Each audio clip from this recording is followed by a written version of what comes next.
تو یہ انسان کے جو چہرہ ہے یہ چمکتا ہوا چاند ہے.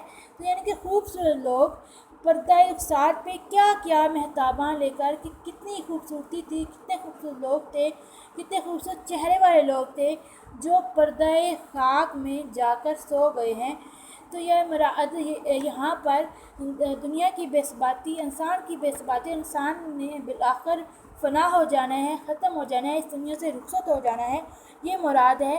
اور شاعر جو ہے ایک ناصحانہ انداز ہے، لوگ کہہ رہے ہیں کہ آپ لوگ جو اس دنیا میں دل لگا کر بیٹھے ہیں، آپ لوگ نہیں جانتے کہ اس دنیا سے کیا کیا صورتیں غائب ہو گئی ہیں، کیا کیا کتنے کتنے خوبصورت لوگ تھے جو اس دنیا سے رخصت ہو گئے ہیں. تو اس لیے آپ کو کس بات کا غرور ہے؟ آپ کو غرور نہیں کرنا چاہیے. جتنے بھی خوبصورت لوگ تھے، جتنے امیر لوگ تھے، جتنے بادشاہ لوگ تھے، سب بالآخر جو ہے وہ پردہ خاک کے نیچے چلے گئے ہیں، سو گئے ہیں. کہیں بھی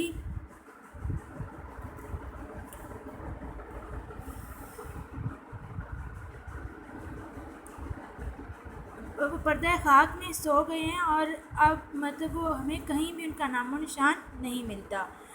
تو اس کے حوالے سے آپ مطلب یہ دیکھیں ناصر کاظمی کے ہاں بھی ہمیں اس طرح کے ملتے ہیں، چونکہ وہ ہجرت کے زمانے کے شاعر ہیں. تو لوگ اس ہجرت کے دوران بہت سے بچھڑے تھے، شہید ہو گئے تھے.